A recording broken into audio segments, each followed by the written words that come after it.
saves us in divine Christianity. Ukam karati vachalam bhagavate kripasamaham vande Shiguru Nidharinam.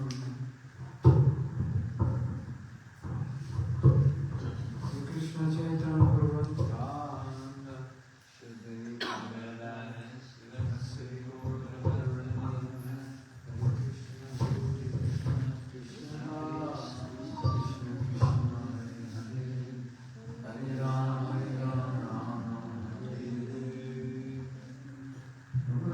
talk about the importance of association and the importance of creating an environment that supports your bhakti. And to start with, we know from our scriptures that chanting Hare Krishna and Kali is the most important thing. But there's something more important. That sounds sacrilegious, doesn't it? There is something more important than chanting Hare Krishna. Does anybody know? Yeah. Association is more important because we wouldn't chant if we didn't have association. So here's a thought. That every devotee on the planet left Krishna consciousness, what would you do? There are no more devotees, you're the only one. What would you do? Or at least, we don't know what we would do, but at least we could say it would be difficult. So, sometimes we may not be close with every devotee, but every devotee is important because every devotee is reflecting some Krishna conscious light and we get it.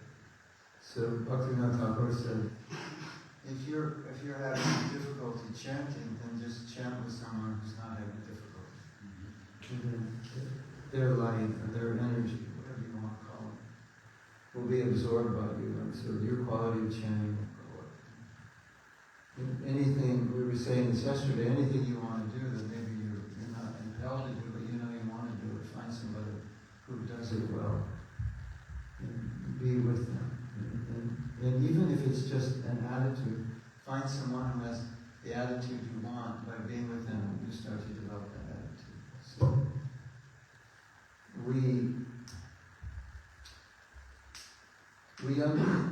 when we understand this, we understand how to use association. What kind of who do I need to associate with? Because the reality is, whoever you associate with is going to affect you. Everyone we're with, and everything we hear and see and touch and taste and smell, it affects us. And even if you don't want it to affect you, it does. We all have that experience. In a good way or in a negative way. I lived in Vrindavan for about 3 years.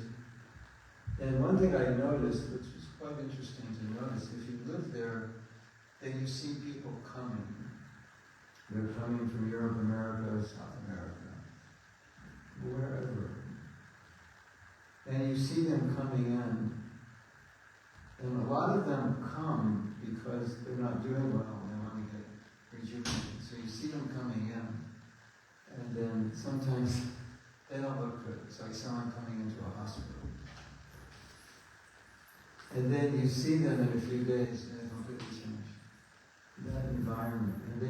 And the fact is, all they did was get themselves to Vrindavan, and then Vrindavan did everything else. It's almost like you can just get yourself in this environment, then the environment will do it. So I saw that time and time again. Sometimes devotees who were having very difficult times, coming to Vrindavan was like stage 4 cancer. I'm going to do a fast and take 1 million herbs. It's like that last-ditch attempt to save themselves. And literally, within like 2 days, completely changed. So, I may not have the strength to help myself, but I have the sense that I can go into an environment that can help me. And it's just as good.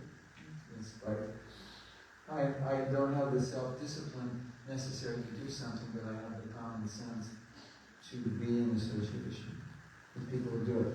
I think a really good example is addiction, because the nature of addiction is that addiction controls you, so it's a power over you, and the addiction is bad for you.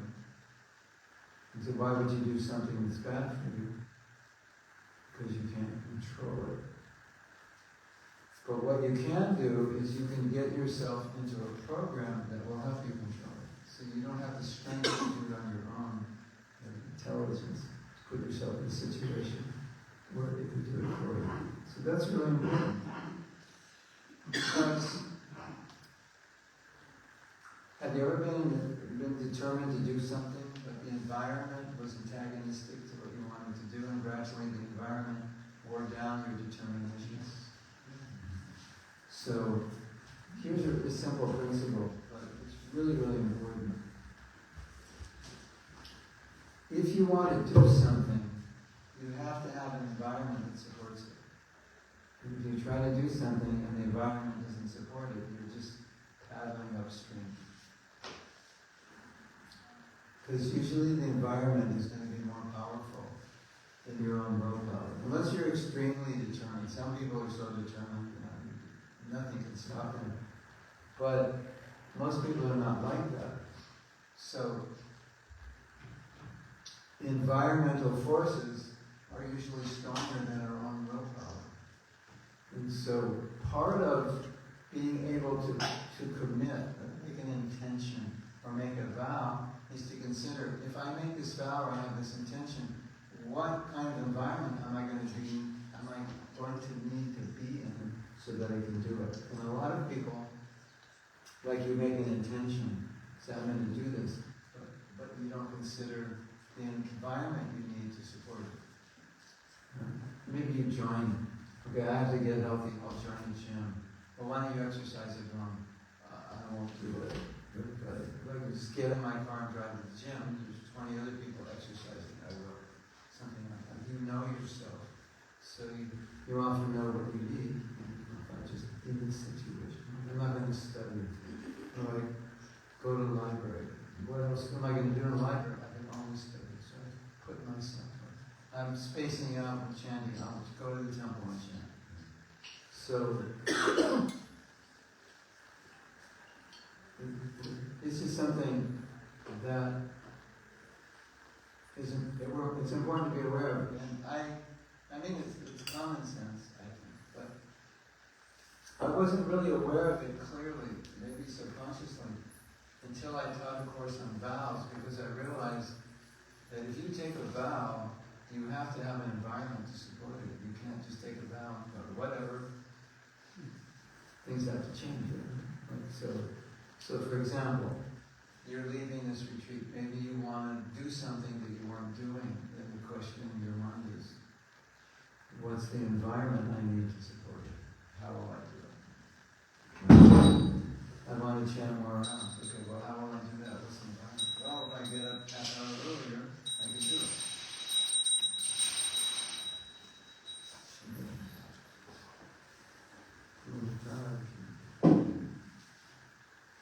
Like, for example, if anyone who's trying to chant japa knows that the later in the day you wait, the more difficult it is, because the day is moving. And your mind moves with the day. As the day moves, the mind moves faster. Because there's things to do, and the mind, to do things, the mind has to be working very quickly. And most of us are multitasking.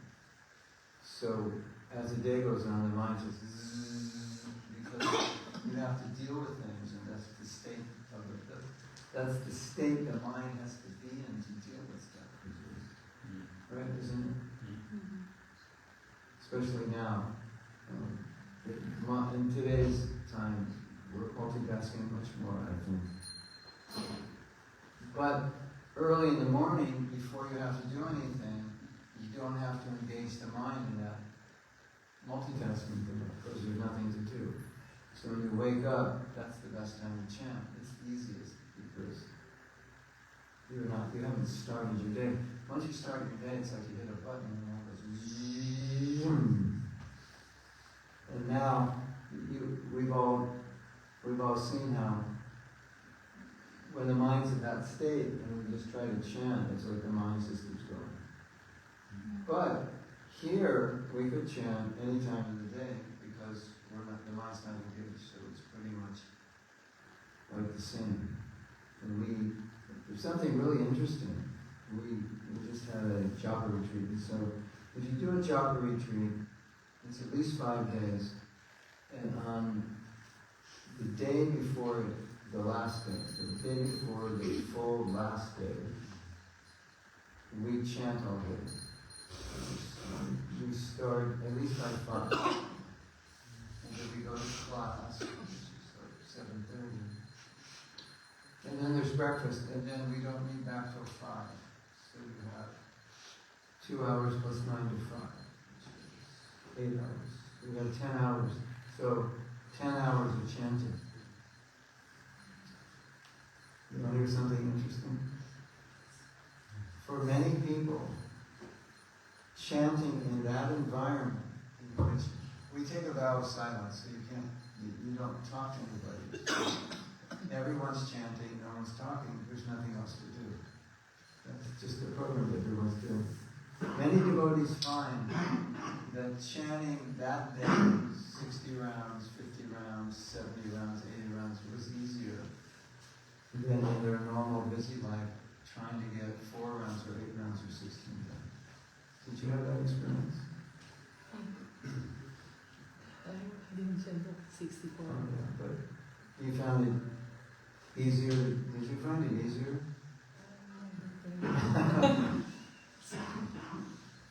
Anyway, don't listen to her. So, many devotees, well, there's 2 things. Many devotees said it was easier in the sense that the environment was more conducive, so we could chant any time of the day because that's all we were doing. And many devotees chanted more rounds than they'd ever chanted. And the environment was such that they didn't want to stop. There was one man, I think, he never chanted more than 8 or 4 rounds, and he chanted like 73. He couldn't stop. Environment. So, anyway, next time it'll be better. So, that's a pretty powerful point, that the environment can make it so much easier. So, if I want to chant, the easiest time is in the morning. Or if I have to, like for me, I usually also chant later in the day because I want to walk. So if I have rounds left, I kind of force myself to walk. But I'll walk in a forest. So it's more conducive.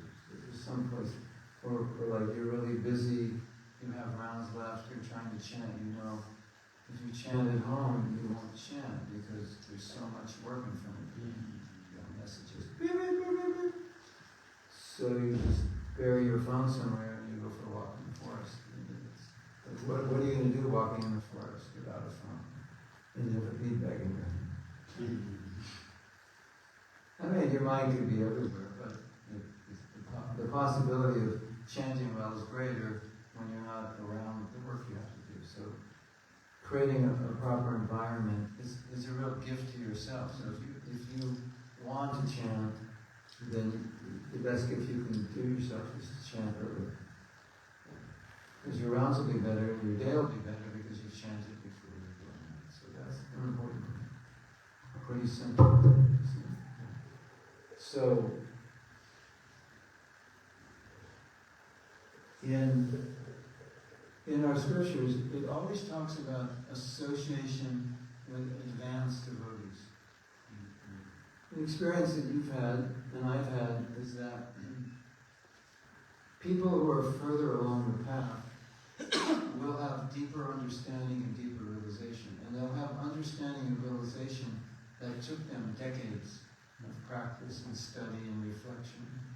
What they understood when they were a younger devotee. They're looking at the same thing, but they've understood it in a different way because of their practice, their elevation of consciousness, also just maturity, material maturity. But the beauty of that is that, at least this is my experience, I'm sure you've had it also, you can get someone else's realization. I will share my realization. It took me my whole life to get, and I can give it to you, and you have it now. You might say, well, maybe I don't have it like you do. Maybe you do.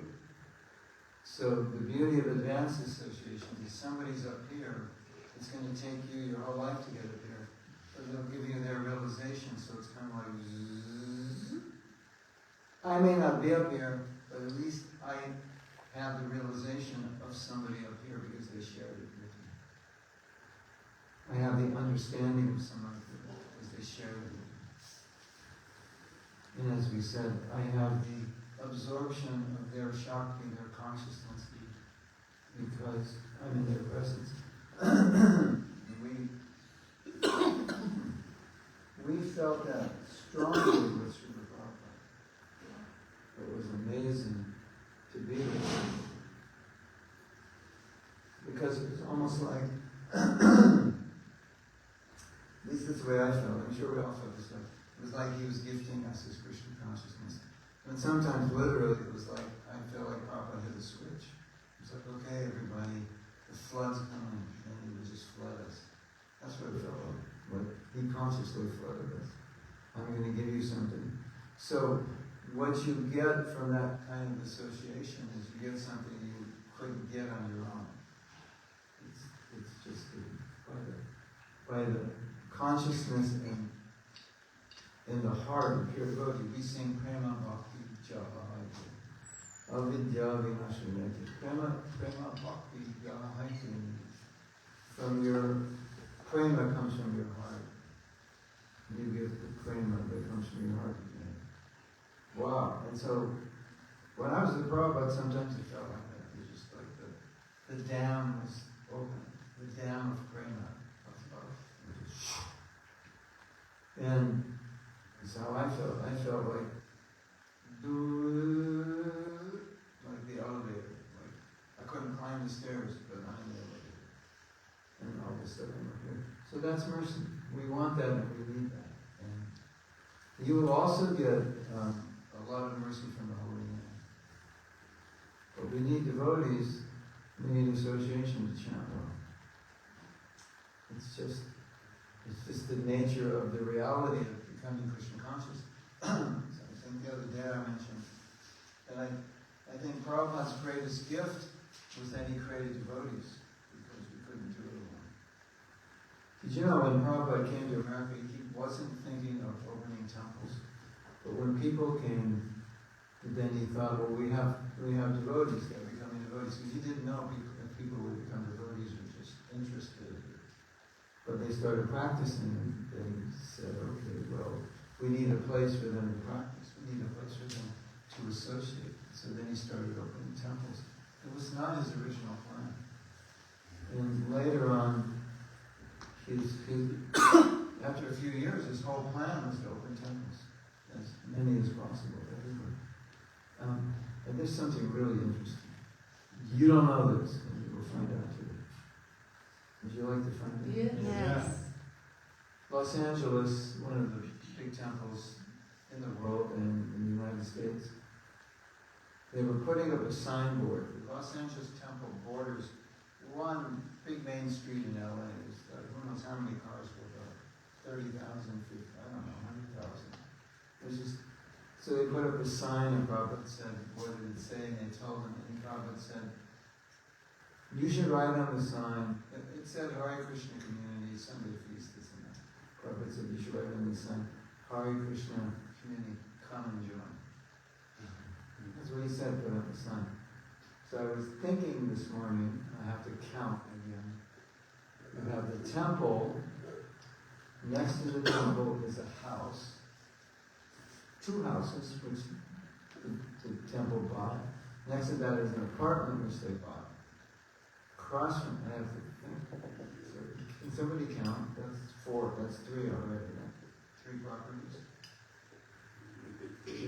3 properties. 3. Across they knocked down an apartment, built a brahmacharya ashram. Next to that is another apartment. Next to that is another apartment. Next to that is another apartment. So we have 7. Prabhupada, why did Prabhupada have them purchase all those apartments. Because he wanted everyone to come and join and live in a community together. That's what he wanted. So, on our own it's difficult. We need association. Come and join, live in our community. That's what we want. Yes. And then, another thing he wanted was, because he said this in class, and I was there, I heard it, he said, every year you should go to India. We have a festival every year. So, if you go to India every year, you're doing what Prabhupada wanted you to do. So don't feel guilty. Save your money, if you can. Well, you're already halfway in America. You're already halfway there. So less expensive and faster. So he wanted us to go to India to go to the Holy Dham. Because the Holy Dham has a special influence that no other place on the planet has, which could elevate your Krishna consciousness and give you a realization that you could not get any other way. It's just like, it's like magic. It's magic, you just go there. I'll tell you a story about Vrindavan. It's such a beautiful story. There is a devotee whose name is Mangal Arti. No. His wife's name is Mangal Arti, and his name is Brahma Muhurta. Brahma Muhurta is the time of day that Mangal Arti, Mangal Artis will be happening. Brahma Muhurta has a certain time of the day. Brahma Muhurta is married to Mangal Arti. Anyway, so Brahma Muhurta is a professor, and as far as I understand, he teaches photography. And so he takes his photography classes on vacation, so to speak, to different places to do photojournalism.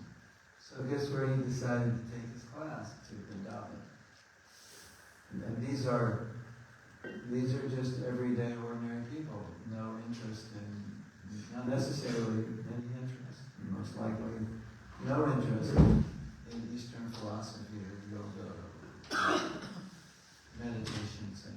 I mean, there might be, but it's not. We spoke to them and they said, oh, we want to go to Vrindavan, yeah. So he just took them there, and there's a devotee I know who was the guide, so every day he would take them to different places in Vrindavan. And the last day, they all met, and his name is Gopal, and he said, Gopal, we have this pressing question we have to ask you. He said, okay, what is it? He said, what is this feeling we have in Vrindavan? We've never felt like this anywhere in our lives that we've ever been. And what is this feeling? When you go to Vrindavan, you know what the feeling is? Radharani, Krishna's consort. Her compassion, her love, you feel it very strong. It's like in the air. And these people felt it, and they weren't devotees. Wow. So, we may not be able to experience Radha's love. Go to Vrindavan, just put your feet on the ground, walk in the temples. You go to the different temples of Vrindavan, you see the bhakti of people. It's crazy. The first time I went to India, the thing that stood out in my mind more than anything was the faces of the people when they were seeing the deity. That said everything. I said, oh my God. They're looking at the deities, and they're looking, and they're looking, and they're looking, and they're looking. The whole arti is like this. And so much love. When you see that on their face, all you can feel is like, oh my God. Now I'm getting a glimpse of what Bhakti is. I'm getting a glimpse of what I should be doing. Any of you have that experience? You went to Vrindavan? Just seeing the face of people, you see the Bhakti. It just affects your consciousness, your heart so much. Because we understand bhakti, we understand what devotion is by seeing it. in other people, other devotees. And when you see elevated devotion that's beyond your own experience, then it takes you to a deeper understanding. Oh, that's what Bhakti is. I didn't know that. Just by seeing your face, I can understand more about Bhakti. So that's the power of going to the Dham, the power of association. It can give you realizations you could never get in any other place or any other way. It can give you spiritual strength to rejuvenate you. Doesn't mean you'll keep rejuvenated. That's up to you after you leave. But it will rejuvenate you there. It will give you momentum. So, anyone who's practiced Krishna consciousness for a long time, they come to understand what they need to maintain their spiritual life. I need association. I need to go to these festivals. I need to chant so many rounds. I need to study this much every week. You understand that you're not infallible and your spiritual strength is being supported by different things. And if you maintain those things, you're good. And if you think, I'll do it on my own, no. You will do it by maintaining the things you need to give you the strength. Oh, Mahatma Prabhu, you're so energetic, you walk on those hills while you're half your age, you look at each time. Oh, I take this vitamin and that vitamin and this herb and this tonic, etc. That's why I can do it. It's something like that. So it's like, what are your vitamins and minerals in Krishna consciousness? Which ones do you take? Because we don't take them, then you get deficient. So it's like, okay, I have this energy. Is it just because I exercise or I do pranayama? Maybe, but it's also because I take these vitamins. What are your Krishna conscious vitamins and minerals? And you will see that those who are progressing steadily in spiritual life are very careful about the Krishna conscious vitamin. And the minerals they've taken, they don't miss. Rarely do they miss. And when they miss, they feel tired. So, it's just it's a different perspective on how to be strong. We're not strong, it's not that we don't have willpower, but we have to use that willpower in a way that it can reinforce itself. So I'm taking that willpower to do things that create environments that help me. Not like I'm just going to run up the hill, after fasting for 3 weeks. So that's super important to understand. I think it's clear, right? Yes. Put yourself in a certain environment and it pushes you a certain way. If I make a vow, I want to do something, okay, now I have to think, where can I not go? What can I not do? Because it's going to influence me in a negative way. What do I need to do? What environments do I need to do? They're going to help me support it. And the other thing is sadhana, our daily spiritual practice. And this is it's so interesting. Because there's a lot of spiritual people that don't have daily spiritual practice, which makes me wonder, how can you be spiritual? I mean, maybe they have a spiritual perspective, but how can you maintain it and grow if you don't have a spiritual practice? And one of the most interesting things is that our spiritual practice is not just in the morning, it's all day.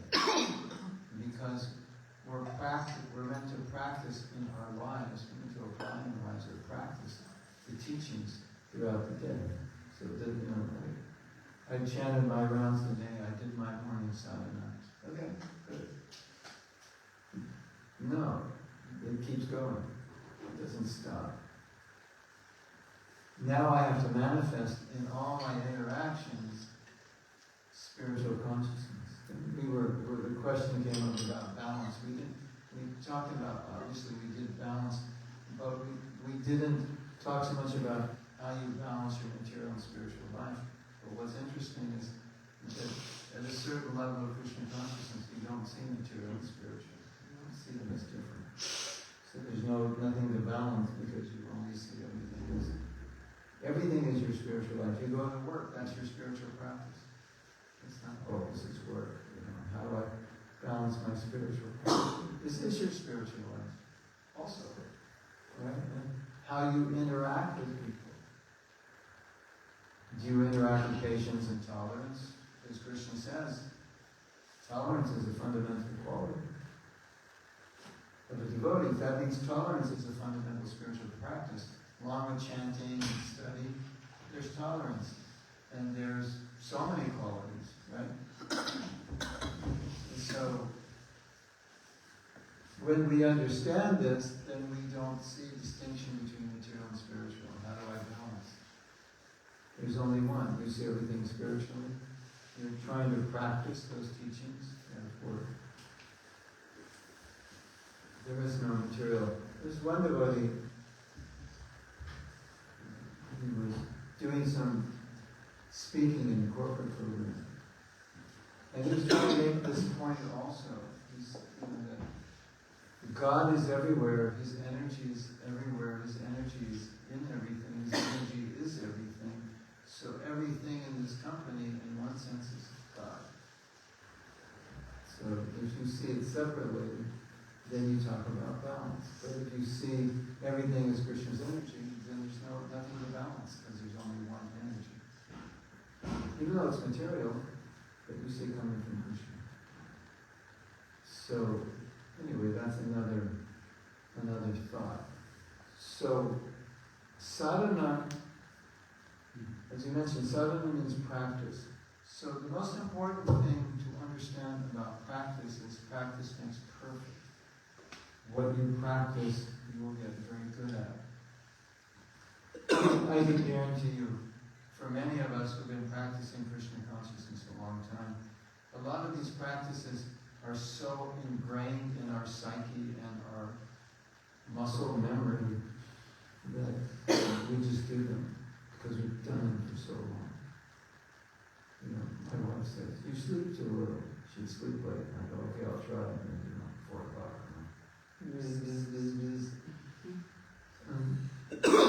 Practicing getting up early for so long, it's hard for me not to. I was once telling the devotees, I say, I've taken so many japa walks.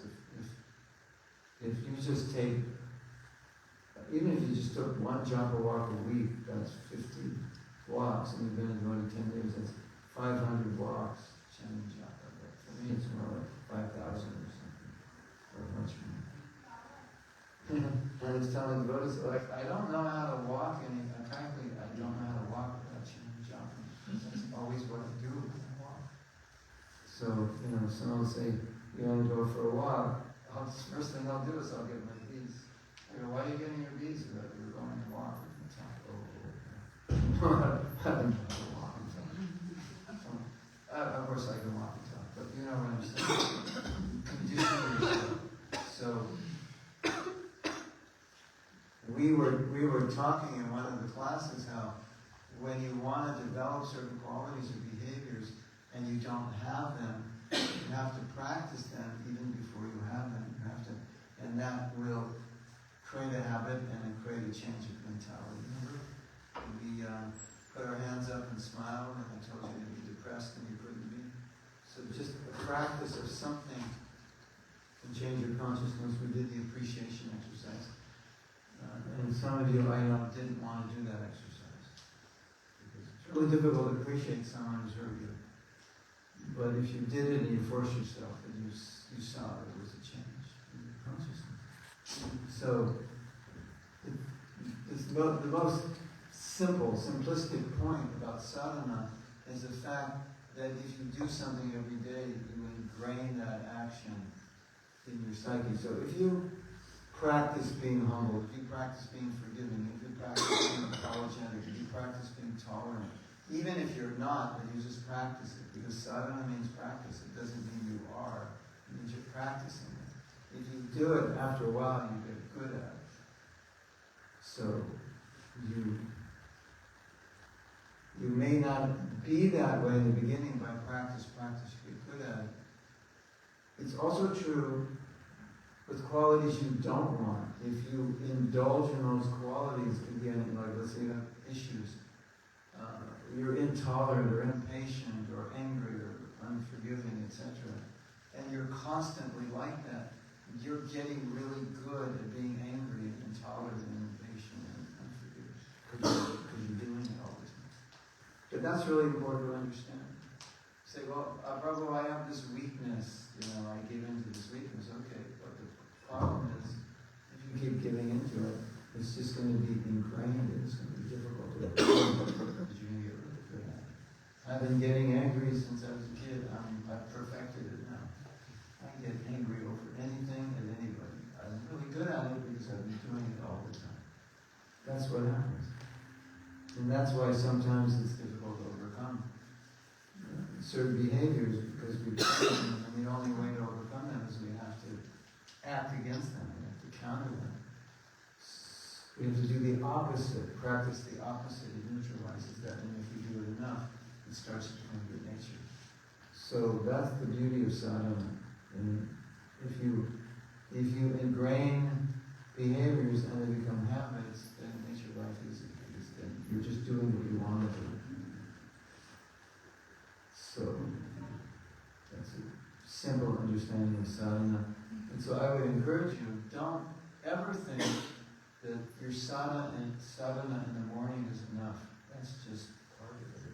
Your sadhana continues all day, especially in your dealings with other people and other devotees, because that's where so many of the qualities that Krishna asks us to manifest, they happen in interactions with other people. That's really common.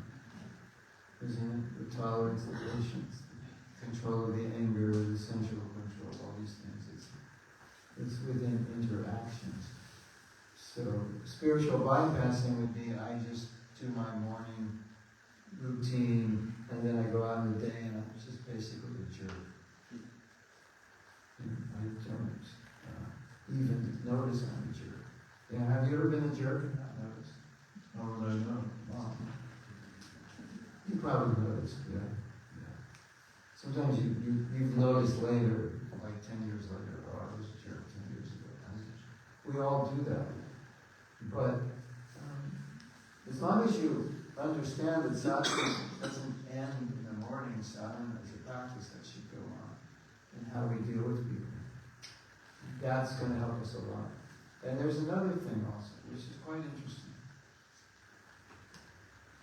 How you deal with ordinary people. You might say, well, I'm a compassionate person, and I give people prasadam and Krishna conscious literature, and that's like the highest level of compassion. And that's true. But sometimes the so-called compassionate acts in ordinary dealings don't manifest. They only manifest in these higher things. And we talked about that a little bit. Somebody needs your help, and get out of the way. I'm busy distributing books.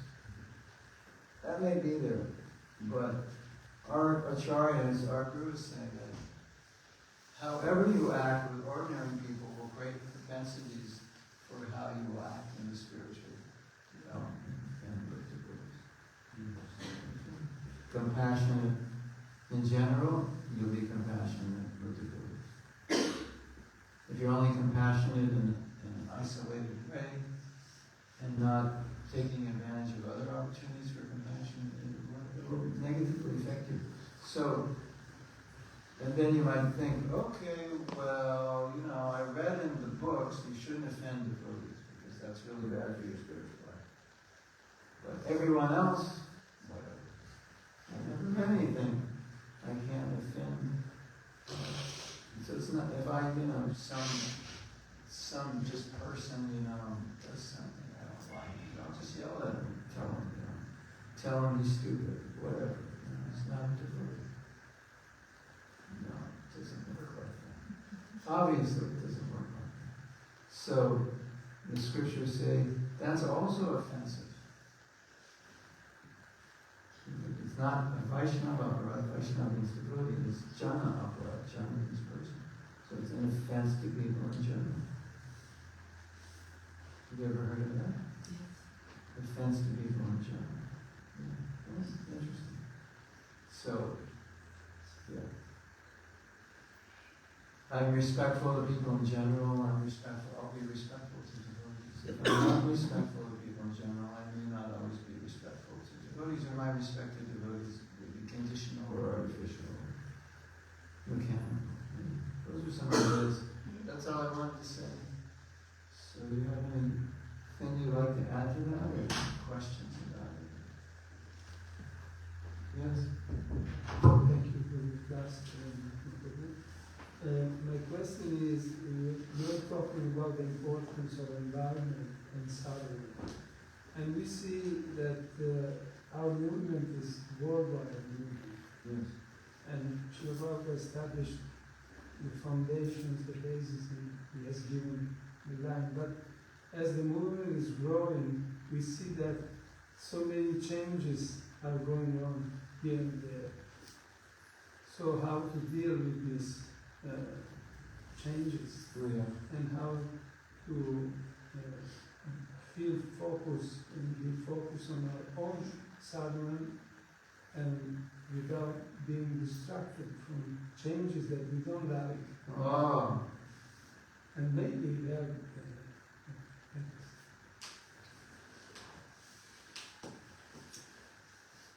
Changes in standards? That what you're referring to? Yeah, sometimes standards or habits. I think the only answer to your question is maintain your own standards. I was thinking of something similar today, because there's a lot of discussion about, as you say, because society changes, how do we communicate spiritual knowledge, because people are different. And in trying to communicate it, I always think, however I communicate it, I always have to be an example of what I'm teaching. And if I'm a good example of what I'm teaching, that's more important than what I'm saying. Someone might say, oh, you're just watering down everything. But I'll say, but look at me, how do I live? That's really what I'm communicating, more than anything. So even if I water it, not watering, maybe watering it down because the medicine is so bitter, many people won't take it if I don't put a little sugar and water. But I'm taking the medicine straight, I always have, and they will see that. Oh, I guess it's better to take it straight. But I don't have to say it all the time. So I never had a fear of adaptation as long as we didn't compromise our own principles, because we're the example. So you can say, you just chant one round a day, but I will chant 16. And you know that I chant 16, so it says, I guess 16 is something I should think about. And I'll say, no, you don't have to think. Whatever you can do is fine. But I'm chanting 16, but he's chanting 16. But he's telling me whatever I can do. Okay, I'll do what I can. But in the back of her mind, she's like, you chant 16. And he looks pretty happy. So I think that's what's really important. We have a standard, and when people come to a temple, they see there's a certain standard, but they understand that may not be their standard. They don't feel pressure to adapt to that standard, but they understand it's a standard for some people who want to do it. And the people who are teaching, they have that standard. And when you hear from them, you feel the power of their words because they're living what they teach. And people will feel that, and they'll understand it. And they'll also feel it if you don't follow it. So that's just personally how I process it. As long as I've never felt concerned about saying anything that would help somebody become Krishna conscious, even though it's not. So to speak straight, because I'm living this way. We're not universally compromising. And there's always a tension between adaptation and tradition. When can you deviate from the tradition, and when can you not deviate from the tradition? That requires intelligence. But I can say one thing, Prabhupada was very expert about doing both. Like maintaining tradition and giving up tradition when maintaining the tradition was not helping.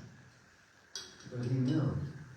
But it seemed to me the barometer of that was, how is this going to help people? Well, he wasn't going to, compromise our principles just because people like something.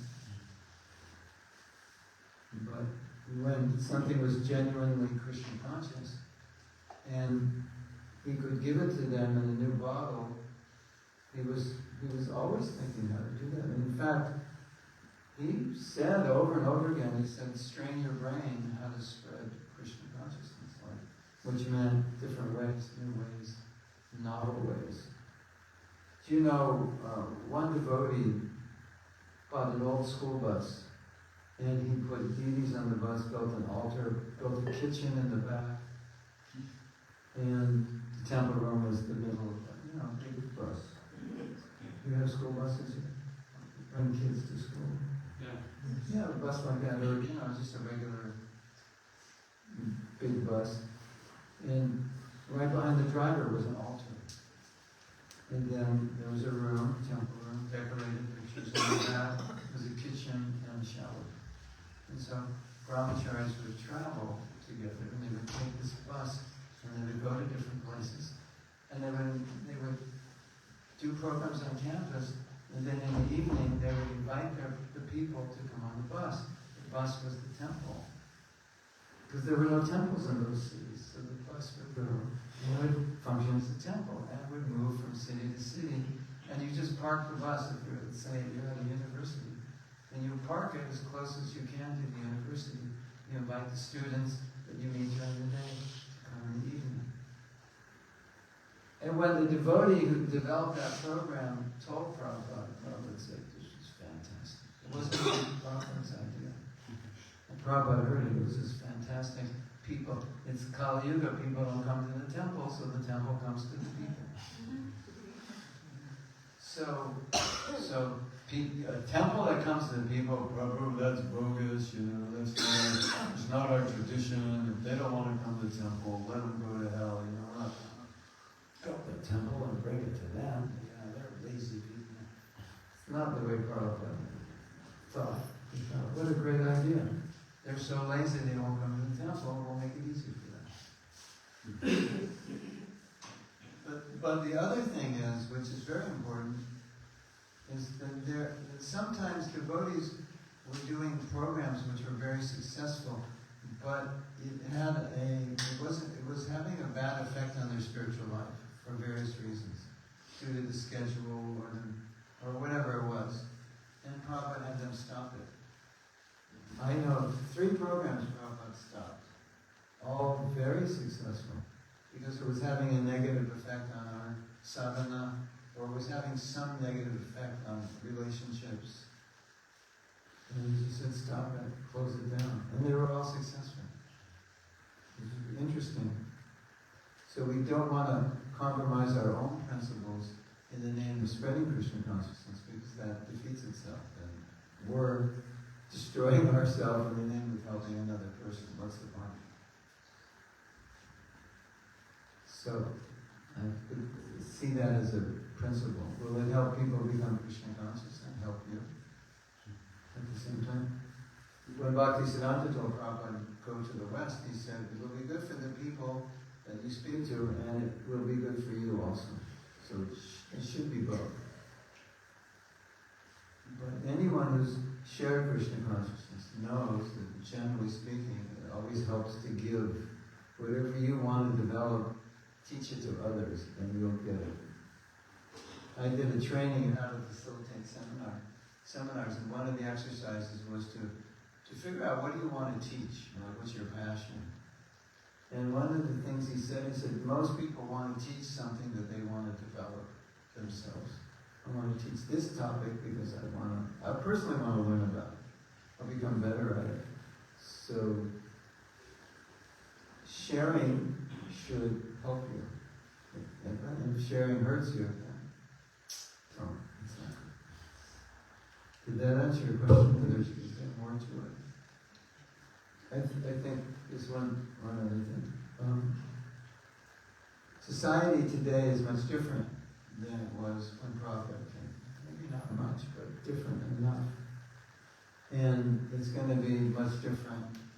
It's changing faster now. And so there's always going to be a need to do things,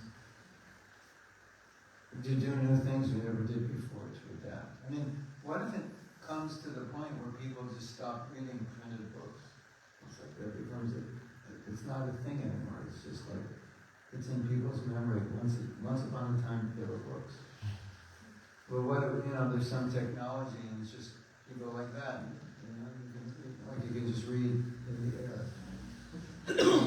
It's probably coming. Or why would you need a book? You have a chip in your head with all the books. You have a Kindle chip. So you got all the books in your head. You just recite them.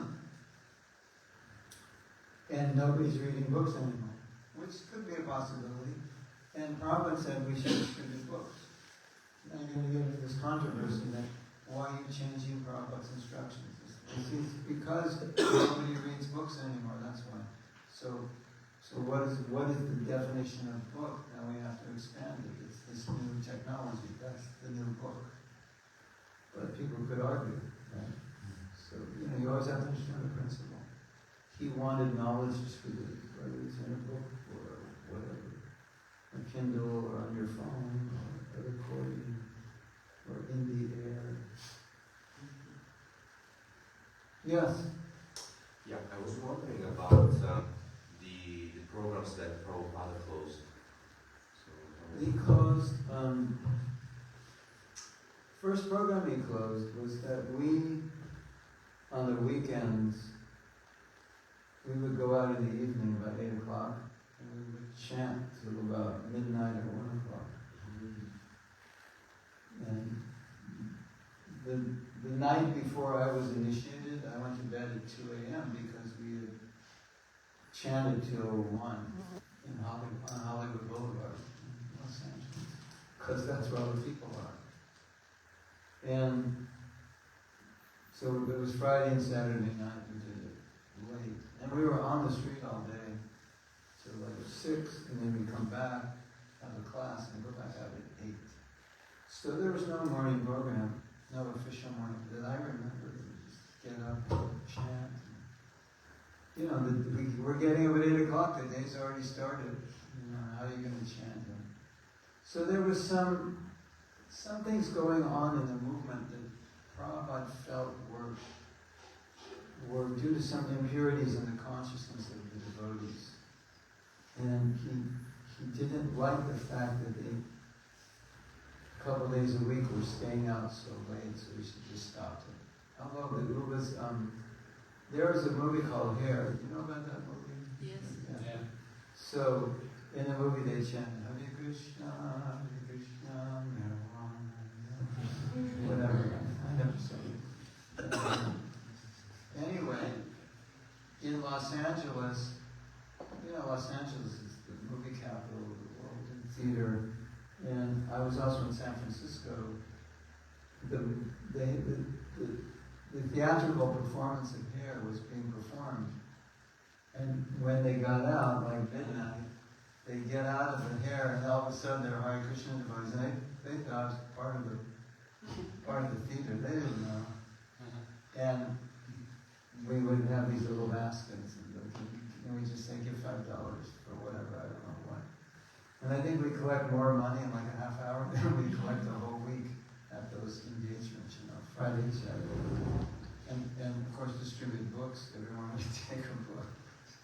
They just heard the chanting of Hare Krishna, and all of a sudden there we are. And so it was really good. And everyone's in a good mood, it's late at night. And we just were able to reach a lot of people. So it was a very successful program, but it was very bad for us. Staying out that late was not good. And because of the problems in the movement, and Prabhupada thought this is contributing to some of the problems, so he just said, stop it.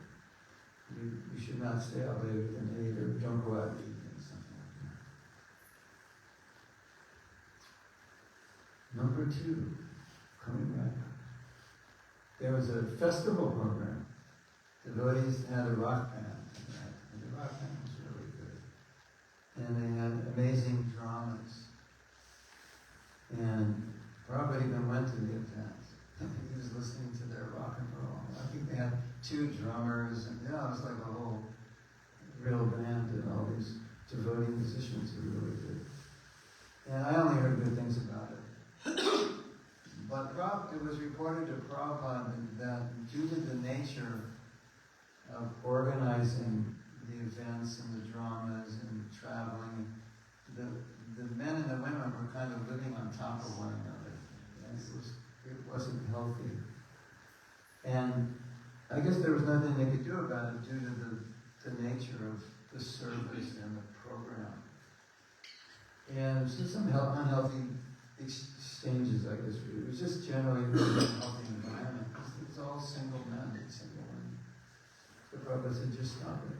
And just stop the program. It was successful. Interesting, isn't it? In other words, Prabhupada had principles, and he wouldn't compromise them, even if the results were good. But it was not healthy for the devotees. Stop it. Then there's another one. This is really interesting. This is the history of Hare Krishna movement. Of course, at this time, these things were happening, as we mentioned before. Most devotees were only in the movement a few years, and they were in their early 20s. So, very enthusiastic / fanatical, very young, and very rebellious. It's all hippies, So, just like, as long as we can revolt, we'll do it. Well, what do you don't care about what you're revolting, protesting? No, we just want to protest everything. So that was kind of the mood. So, this bus that I told you about, it expanded, and this party had, I think, maybe 4 buses, big passenger buses that they converted. And every bus had 1 or 2 vans, and all these brahmacharis would travel with the buses and distribute books, and the bus parties would go to universities. And then, so you have a bus, let's say 15 men, and then some of those men had vans, and so when they drive to the city, they would drive to the outlying places around the city, and the younger devotees would go on the campus and chant. And they were very happy, because sannyasis, renunciates, were in charge of all the buses. And generally, brahmachari single men like to be with renunciates. So they'd go to the temple, and all the brahmacharis in the temple would look at the bus, the sannyasi, the whole program, because we were just traveling. It's like, we just travel all around the country and chant Hare Krishna. And so the brahmacharis would tell the brahmacharis in the temple, why don't you come with us? Because this is really what you should be doing. You're not married, and you should just travel. If you stay back in the temple, you'll just get married. Marriage is fine. That was the idea. The worst possible thing that could happen to a young man is getting married. That was the idea. So if you stay back in the temple, you'll get married, and your life is ruined forever. Who's going to save you now? Well, it's 22-year-old men who don't understand anything. And they're trying to be celibate because they think, that's what we should do. And, I don't have to work. I can just be a brahmachari, I don't have to work. I can just go out and sing all day. So let's do it. And so what was happening is that these leaders of the buses were, they had a strategy to extract men from the temple. So the bus comes, they go out to the university and chant, and everything's great, and we're having these amazing kirtans, 10 more brahmacharis in the temple. And they're so enthusiastic because they're just traveling. And all they do is travel and preach and distribute books and like that.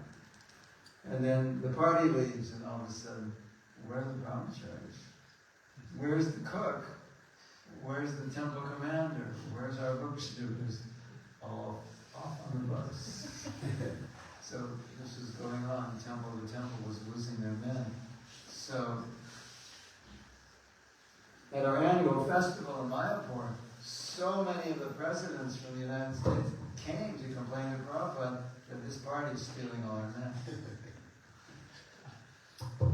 So one day, a devotee at Mangalarti. No.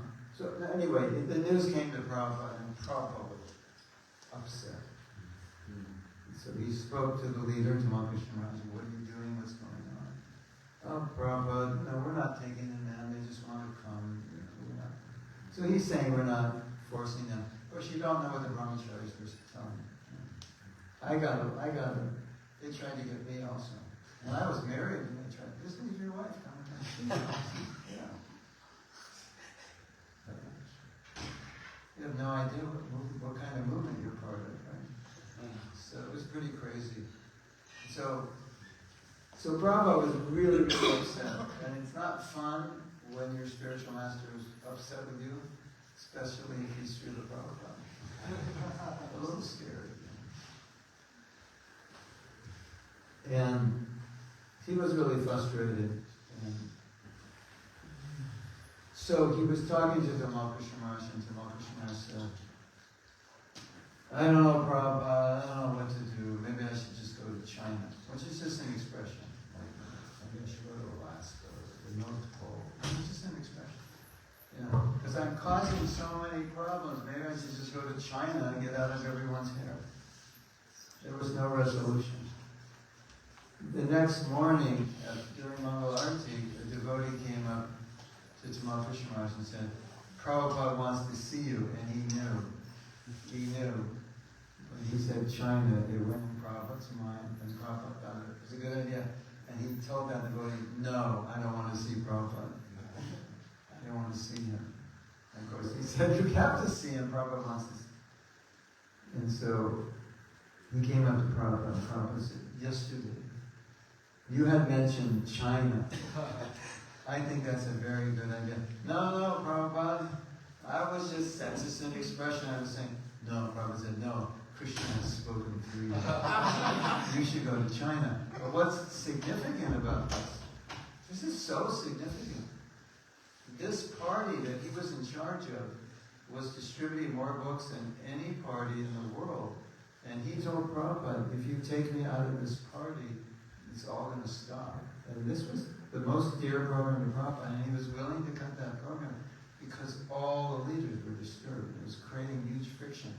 And along with that, this is really interesting. It just shows you how immature we were.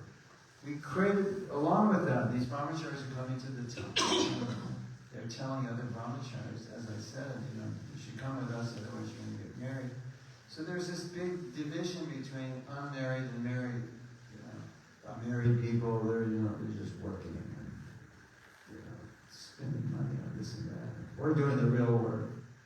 And the married people are like, these brahmacharis are lazy. They sit around, sleep after breakfast, go out for a few hours, sell a few books. They're just lazy. So there's like this. And so Prabhupada saw this and he said, this is not good. There's this division, this faction between brahmacharis and grihasthas, which is created by this party. Krishna Maharaj said, go to China. He said, but Prabhupada, this party, it will fall apart and I have to be in charge of it. Prabhupada said, I take the party away from you. It's my party. It's not yours. Go to China. So he disbanded, I don't want to say he stopped the party, but pretty much it stopped after Prabhupada was willing to do that because of the problem it was creating within the society. Didn't compromise. It was not good for the devotees. So, there's another one. I don't know what the problem was, but there was some problem in the temple. And Prabhupada said, you should have five classes a day. That's like maybe 4 hours of classes, 4 or 5 hours of classes. We have so much service to do. But he was willing to minimize that, at least for the time being, because there were problems that he felt would be solved by having classes. So he's really concerned about the devotees. And I think that just means we should be concerned about ourselves. Like our spiritual well-being is more important than anything, because if we become weak, then we're useless. And so Prabhupada was like that. So it's, he was willing to minimize projects if he saw that it was detrimental. Maybe not permanently, but at least temporarily. Yes. Anything else you want to know? Yes. Because you have been in the movement since its beginning almost, and now so much has changed. How do you see the movement today, and what is your suggestion how we can? Well, the easiest answer to that question is it's different everywhere. Some places are really good and some are not really good, in my opinion. But the fact that all the temples are still here and the deities are being worshipped and books are being distributed, the foundational programs are going on. The biggest problem I see is that if you want to communicate something, you have to really understand your audience. In the training I did to teach seminars, one of the best things they taught was you have to know what the problem people are facing in their lives and address them. And then you hit the target. And if I can give an amazing lecture, it doesn't address anything relevant to you. You're just like, what's he talking about? But I quoted so many verses and stories, and yeah, but it has nothing to do with me. So, because society is changing, some of what was effective in 1970 is not effective now. But some people just want to keep doing it, it doesn't work. Keep hammering in the screw. You need a screwdriver. Oh, but, in 1970 we could hammer in screws. Well, screws were different. They're meant to be hammered in. So, that's one of the things I see. And making space for everybody on any level. How much commitment they want or don't want. That's important. And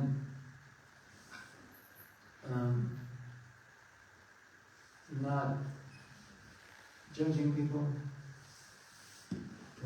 That's a great way to run an organization. Just judge. Everyone gets judged. We want everyone to come to a higher standard, but judging is not the way to do it. So, being relevant, being accepting. I think there's a fear of being accepting, because you think if I accept you and you're not following it, you think you're going down. Not giving you space to grow, encouraging you. And as I said before, if I'm setting a good example, I can give you all kinds of space because you'll see what I'm doing. And that will set a standard for you.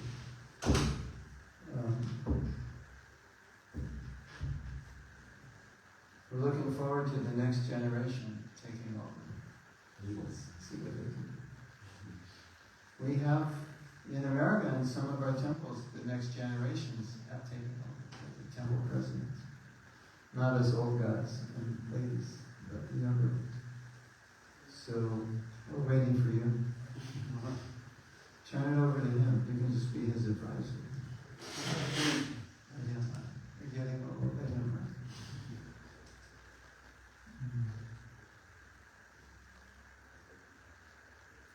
And I think every tradition has to maintain standards. But how's the Catholic Church doing? Is it relevant? Are people growing? Are people joining? I heard they have monks are nobody's joining. So it's a sign of the times. And so relevancy may be an issue. It may be impossible. Maybe it's just not the time for monks anymore. I don't know. But we found in America that if you understand people and you understand their needs, you can make Krishna consciousness relevant to them, and then they'll want to do it. Probably the worst thing we can do is to not make it relevant. Because one thing I noticed is that so many people, if you explain the philosophy of Krishna consciousness, they'll go, they'll say, yeah, I believe that, or that makes sense, or yeah, that's the best thing I've heard. But not everyone's ready to practice it to the same degree. And so if the qualification is you have to practice it to this degree, then all those people who like the philosophy can't relate to it, which is a shame. I think there's so many people that relate to our philosophy. For example, I was talking to someone who was coming to our temple, and he just mentioned this, I can't remember why. He said, you know, I don't really have a religion, but if I had to write down on some form what's a religion, I would write Hare Krishna, because it's the one that I resonate most with. But I don't think of it as my religion because I don't live that lifestyle.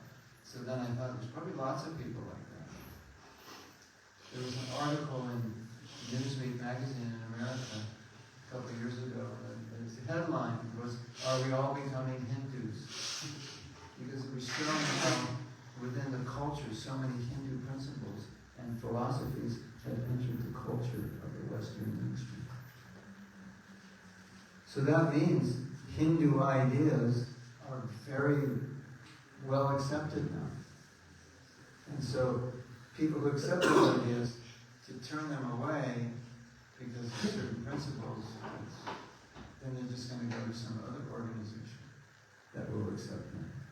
And so that's the challenge. But it has to be done intelligently. Yes.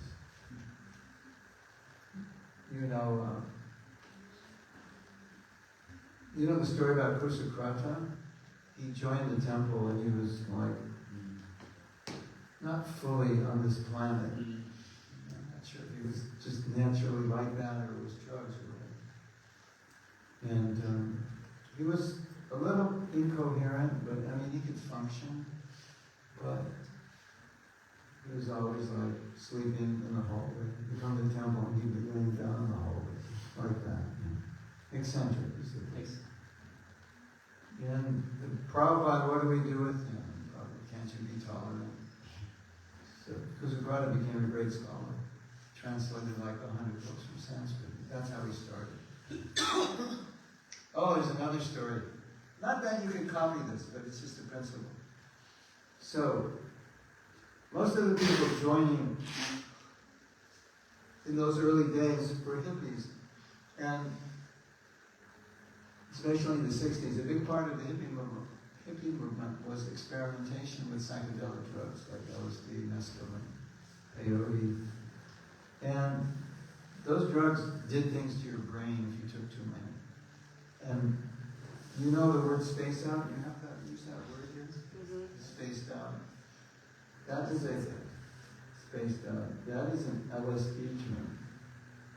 When you take LSD, you space out. You're just you're seeing colors and shapes and things. The walls are moving and you're just like this.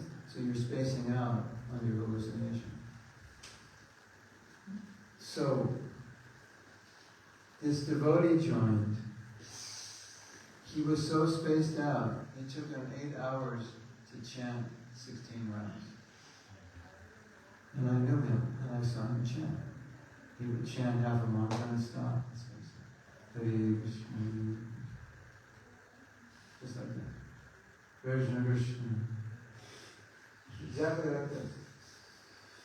Hare Hare Hare Ram. 8 hours or whatever, 10. It took him all day. So the temple president didn't know what to do. And he wrote Prabhupada and said, he's not doing any service because it takes him all day to chant. I'm not saying this is a standard, your temple becomes a mental hospital or something. But Prabhupada said, that's all he can do, let him do that.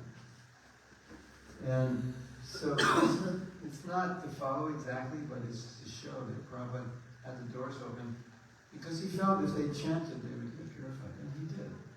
I know so many people who joined who so spaced out. It's just unbelievable. Prabhu, can you clean the temple room? 3 hours later, he's still, on the front of the temple. He hasn't even moved to this point.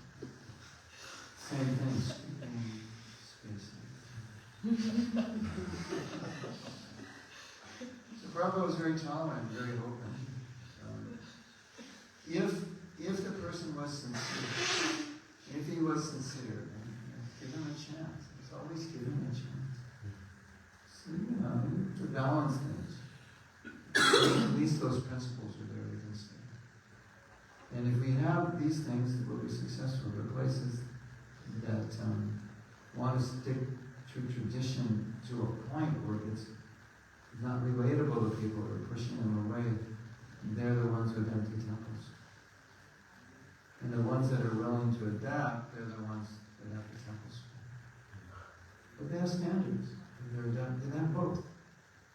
The doors open wider, but when you come in, these are our standards, and you can choose the standards you want to follow. Like if you had a house here, for people who just want to work here. So you say, okay, you come at 7:15, every day, stay for class, that's required. Then you work for whatever 8 hours, you can stay. Like that. They have in Australia, they have a house, it's called the Krishna pad. And that house is for people who want to experience Krishna consciousness, but are not ready for full-time engagement. So they live on the property, and they do service, and they have their own classes, and I think, some part of the program in the temple is mandatory for them. Called the Krishna pad. It's like a halfway house on the way to Krishna house. So, it works. Okay. Who would like to take breakfast now? Yeah, I think I need to stop. I have to pack. I have to go. Sure, I'll do it. Hope this class helped you in some way. When you go out there and face the world, create your environment to support you. Be a good association. And Krishna is beautiful. And he will reveal himself to you more and more and more the more you engage in bhakti. And your chanting will be so much more pleasing to you. Everything about Krishna will be pleasing to you. Just like the kirtans we had last night, they're very nice. Krishna is very nice, right? And you can have those experiences all the time. And if you have those experiences all the time, then, wow, you're fortunate. And you'll be happy. Right? Srila Prabhupada